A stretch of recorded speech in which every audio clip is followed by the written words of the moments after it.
Have you guys heard about this this EU thing where they're trying to fine X out of existence? Yeah, I have heard about that, and it seems just a little bit politically motivated. Almost like I got that sense from it as well. Yes, almost like there's some sort of disagreement about the existential questions facing our civilization, and they sort of don't want to go through the route of debating it civilly. They want to find them out of existence. Well, it is the sort of thing the EU does. However, the main gist of what I wanted to achieve in this segment was kind of reframing it slightly, because yes, it is evil EU SSR, as it ever it is, and yes, they're very bad people. And I know that's going to appeal to our American audience, because the Americans can be sort of wonderfully jingoistic whenever it's sort of them versus basically anyone else. It's just instantly bomb them. And I'm not saying that you shouldn't, by the way. I'm just saying that it's not as simple as EU versus US. There is a sort of global censorship cabal, which is very worth remembering here. And actually, hats off to good old Mike Benz here, who has been right on this issue for a long time. And he's right, because he predicted what would happen when it would happen well in advance. And he sort of draws all these threads together. And in the sciences, that is called predictive utility, and is a good sign that your theory is correct. He is being both predictive and utilitous in this respect, so well done, Mike. Let me just play you this little bit. If you've watched his stuff, and you should have watched his stuff, he's got roughly the same patter on a number of podcasts, and I've just picked the Winston Marshall one here, but you can go to a number of his podcasts to get this. But listen to how he sort of explains that this is broader than a single region's effort. They don't respond to our requests. There's nobody there that we can reach. Sorry, while we were doing the sound issues earlier, we might have skipped the first few minutes of this. He's describing a panel of US former censors, a meeting that they're having between themselves. Reach out to, because they're all gone. These trust and safety teams have all been fired. But fortunately, Europe is about to have the EU DSA come into force, and this will give us options for leverage as companies feel the heat of enforcement, from the disinformation risk assessments, from, quote, transparency requirements to share with outside researchers. And I'll break that down.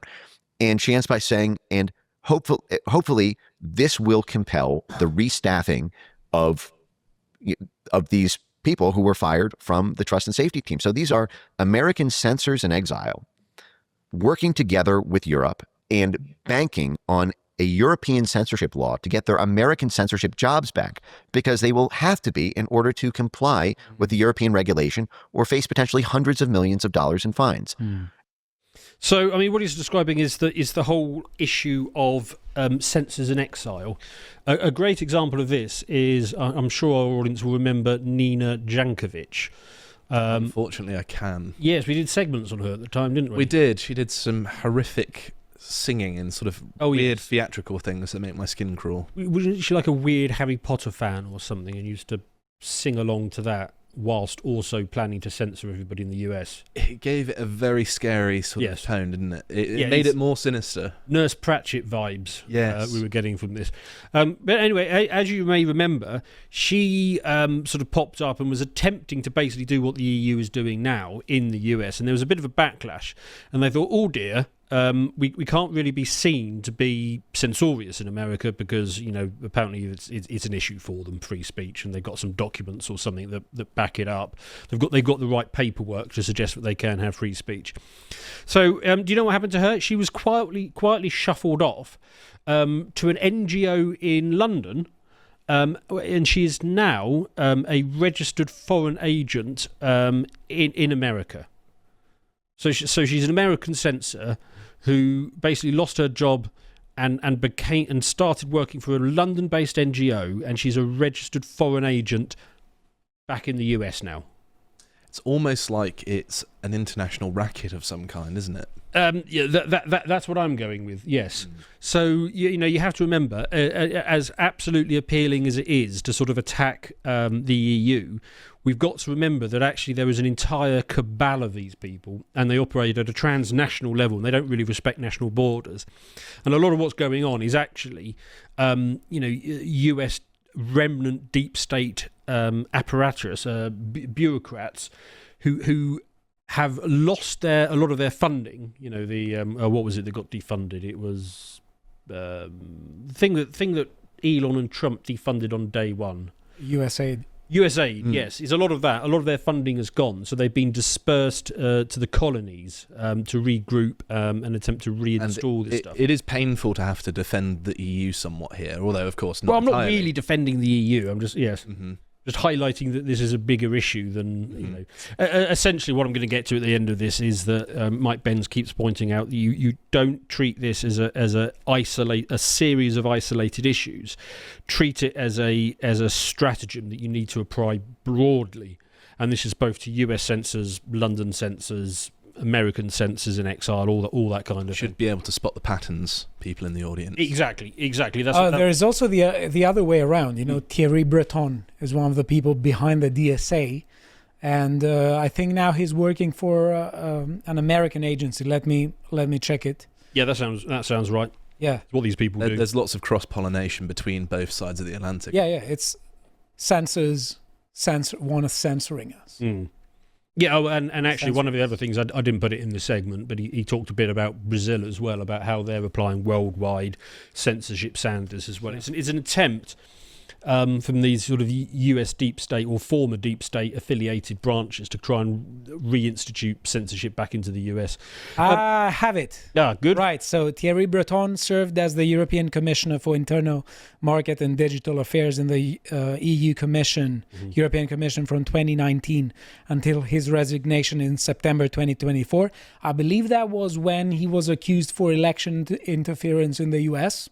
He and Elon Musk have a major back and forth.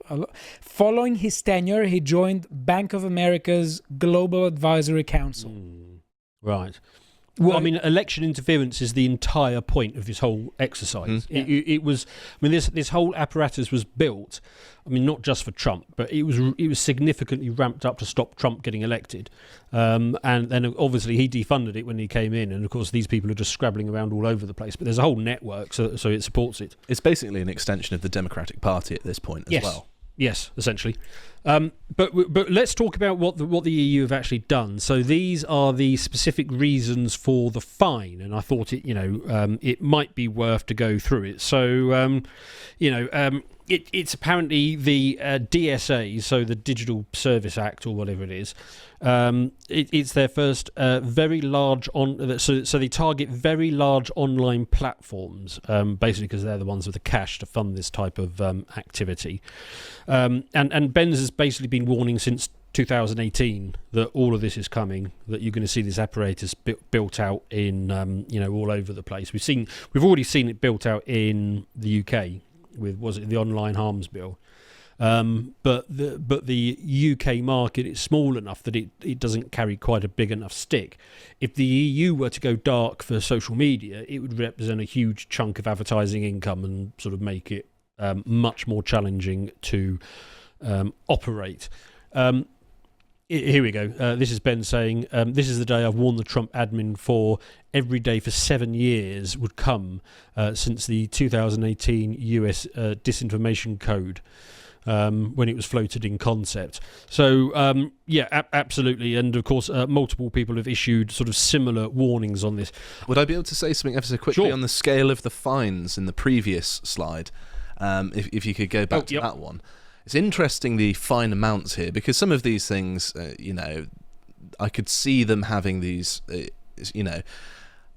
these sort of objections to these sorts of things. However, the fine amounts are curiously balanced at a point where it's not enough to destroy X because it's a multi-billion dollar company, but it's enough to disincentivize them because it's still not very profitable. And if they receive these fines, that's going to affect things like their share price. The parasite is smart enough at this stage not to kill the host. Arguably they don't want to destroy X. They just want to do a bit more censoring. Well, they want to incentivize compliance, because if it looks like they're destroying it, then they are what people say they are, right? Whereas if they're just fining them and it's still there, they can say, well, it's still here, you can still use it.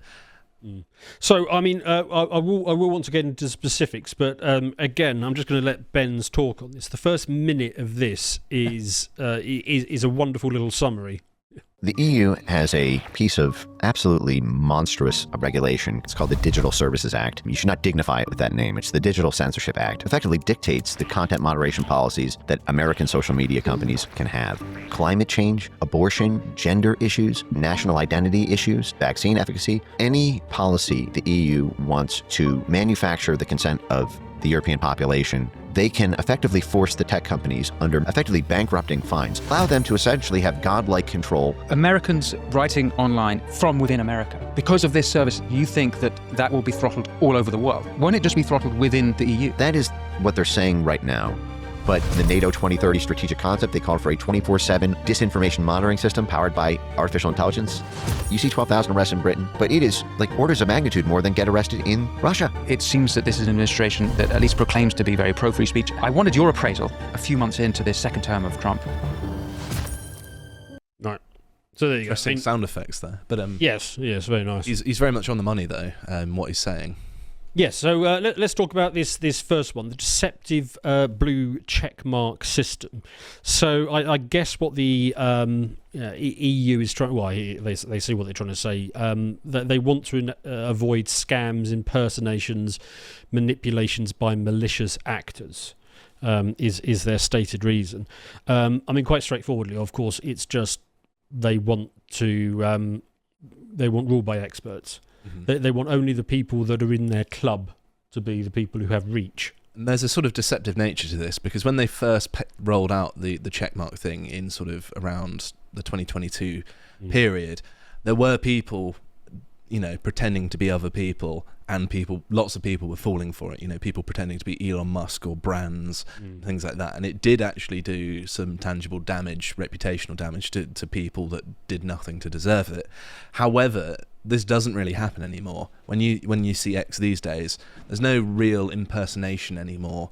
Or if it is going on, it's much smaller accounts that maybe are not verified that are being impersonated or things like that. And also people just fabricate things anyway. They don't necessarily need to impersonate someone anymore, because you can just edit it quite easily. But I mean, all those impersonations worked because they said things that that the person they were impersonating really thinks. Mm-hmm. So if anything, you're just a bit surprised that they were just coming out and saying it. Mm-hmm. But that's why they worked. And I mean, all of these, they're doing it because they know it's very difficult for any social media platform to ring fence EU users.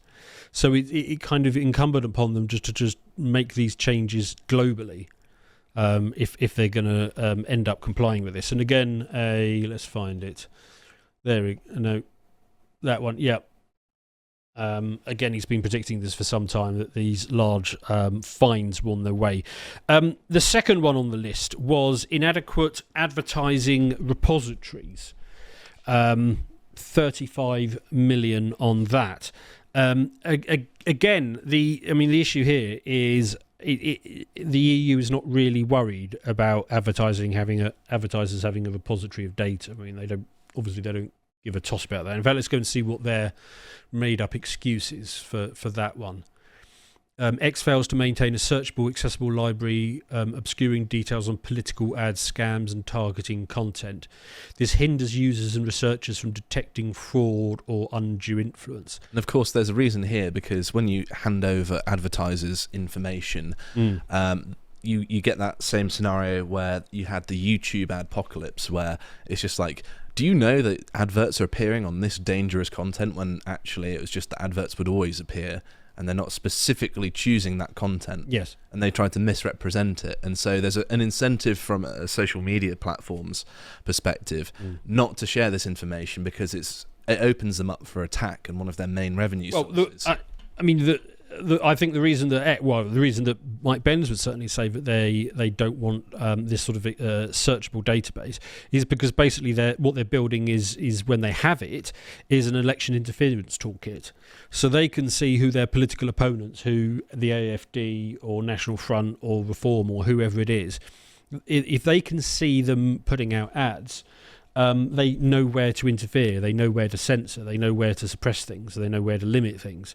I mean, this whole thing is just an election interference operation that got disrupted by Musk closing that off. And again, I think I've got a relevant point here. This is actually somebody else, Wall Street 8. Mike Benz calls it the European Union will be finding Elon Musk next to forced censorship. Exactly what's happening now. Here we go, yeah. My words are that USA Truman show these censors in exile, these regime changes in exile right now are going to cling on to every international ally. Of course, precisely what they've done. Perhaps the most significant one, I really should have put this link in more than once in there, is the third one. This is probably the bit that they want more than anything else on this list. So restricted data access for researchers. So the EU say X obstructed independent researchers' access to public platform data, limiting scrutiny of issues like political content, hate speech, and algorithmic bias. What that's really about is that these agencies, USAID and the EU, and what's the other one? He always mentions Department for. Anyway, I can't remember. Yeah, there was a whole bunch of sort of US deep state institutions, as well as the EU, as well as the UK Foreign Office, that fund all of these little research shops. So if you ever wondered why there's so many academics, why are they all so well funded, is because they're all getting government money to do some part of deep state apparatus work at arm's length. And what was happening is all these shops were spread out all over the place, and they would better plug into the APIs on this. They would search for right-wing content that was starting to gain a little bit of traction, and preemptively shut it down. And they would be very good at making sure that they shut things down selectively. So they probably wouldn't shut down a US congressman, for example, but they would shut down the people who tended to be his loudest cheerleaders, the people who retweeted him. And that way, a Republican US congressman could go out and say, well, I don't see any censorship. They want to censor people who have the EU's rhetoric with respect to the Poland-Belarus border. Exactly. I mean, it's international. Yeah.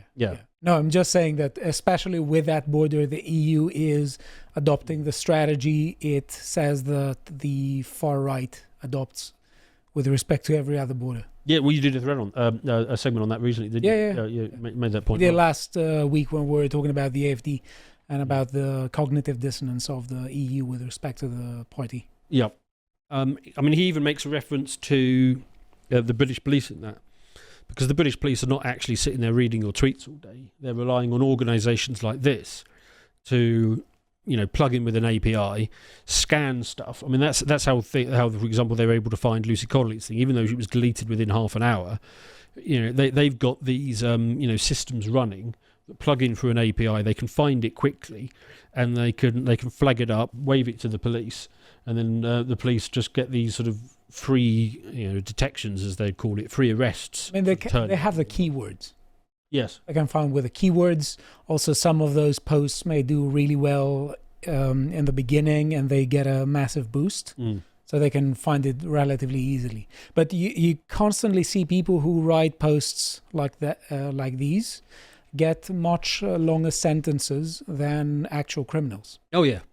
Yeah, and because they're affecting the system. Yeah, you could arguably say that there was the Labour councillor, Ricky Jones, who actually committed incitement to violence. He got away with nothing.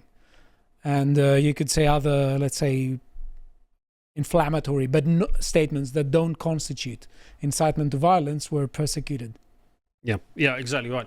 And one of the first things, as well as turning off the searchable ad base, for that thing, the API access, what Elon did is he brought in a charge, and it was like a couple of $100,000 a month to have API access into Twitter. Now Google can pay it, Facebook can pay it. It's a negligible cost for them, so it doesn't really affect anything at a sort of high level. But when you're a deep state and you're funding all of these academic little groups and all of these little NGOs, and you're spreading it out to make it a little bit, so that it's less obvious what you're doing, each individual one of them cannot afford to pay millions a year to get API access. So they're having to go back to what you were saying, which is actually tapping in keywords and doing searches. I think what you say now is correct, but if we go back to the big businesses and the costs, I think that there still is an issue there, because you can be a high official of your department. And if you show that your department has incurred that cost, it may cost your career, or it may lead to you being demoted or not getting a raise. It can have actual consequences, even in massive businesses that can afford it economically. But as far as the people are concerned, they have an extra motive to be cautious. Even if the business can withstand a particular fine, the official who will be blamed for it won't get away with the consequences. Yeah, no, I think what I'm driving at here is that when you're doing this sort of deep state dirty work, you spread it out to a huge number of smaller organisations and give them like batter upon bread. Yeah, but when you add a cost of over $1 million a year in order to do your censorship work, it breaks that model of spreading out these small censorship shops. Because we are limited on time, that was what I referenced at the beginning. These basically American censors in exile here are basically discussing between themselves how they are going to use EU censorship in order to try and get their how we're going to make everyone shut up. Yeah. So, I mean, I'm not saying don't blame the EU. I'm absolutely saying blame the EU. I'm just also saying that it isn't just the EU. No, what I'm saying is that there needs to be a strategic plan in place that tackles this thing as if it is not just an EU thing. Recognise that this is happening at a sort of global cabal level, and take plans accordingly, including inside the US. Absolutely, but one thing to bear in mind, and I'm not saying that to you. One thing to bear in mind is that this is an issue of free speech. And the best way to guard free speech is to have a culture that values liberty. Yes. And the free speech is the best way to hold power into account. Well, it's precisely why they don't want it. Yeah. Yep. I'm going to end on this. This is truly extraordinary. I mean, I suppose it's not, but you might find it extraordinary. This is EU revenues. The right-hand side is what it gets by taxing EU-based tech firms. The left-hand side is what the EU gets by fining US-based tech firms. The EU makes more money by fining US tech than it does from the tax base of its own tech companies. Yeah. This is how sclerotic, broken, and dead the EU is inside. I mean, I'll give you some examples. I've got a little list of largest companies in the US. Yeah, there are endless problems with the EU. You have unelected bureaucrats talking about our democracy. Then diplomatically, they're negligible. Yes. I was watching a video. I think I don't remember who it was, but they were saying that this was a particularly humiliating year for the EU because on a diplomatic level, they were completely sidelined. You can't have unelected bureaucrats who are representing a massive union of 750 million people without having an army, for instance. No one takes you seriously. Why should Trump listen to them when he completely sidelined them and went to discuss with Putin about a ceasefire in Ukraine? That's diplomatically, this is a humiliation for the EU. Makes you wonder where all this money's going, because you'd think you could build a pretty good standing army with all that money, right? Yes. And yet here we are. And you say a pretty good army. I mean, it would have lots of Frenchmen in it. So. Well, that's another debate. Need people carrying the boxes at the back, don't you? Yes.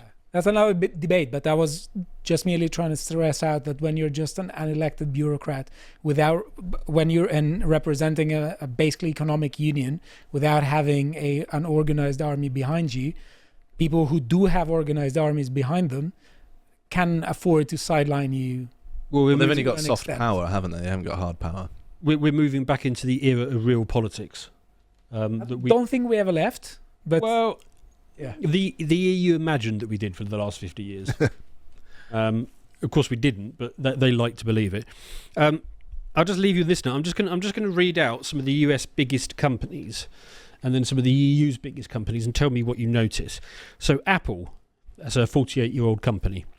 Microsoft, 49. Google, 26 years old. Amazon, 30 years old. Nvidia, 31 years old. Meta, 20 years old. I mean, the thing that I noticed from that list is most of these companies are younger than I am. And the ones that are older, not by very much. What do you pick up about the EU's biggest companies? Nestle, 158 years old. Roche, 128 years old. Hermes, 187 years old. Total Energies, a bit of a spring chicken, only 100 years old. Siemens, 177 years old. And Alliance, 134 years old. I mean, the EU is just this dead, sclerotic mess. You have endless deregulation, which is serving not what the leftist says that it's serving, the sort of... endless regulation, not deregulation. No, endless regulation in the EU. Yep. And that creates, all these massive first mover advantages, and you have entry barriers. It's much more difficult to build a new company in an environment that is stifling you with regulation than in an environment that does it less. Well, the cost of to a lesser degree. The cost of forming a company in the US is much lower than that of Europe, isn't it? In most European countries, at least. There are some exceptions, but very much so. The US has it right on the policy standpoint, and that's why they've got much younger companies. Is that there's more competition going on there, a lot more dynamism. And apart from costs, I want to say this because I think it really speaks to my heart. It's also bureaucracy.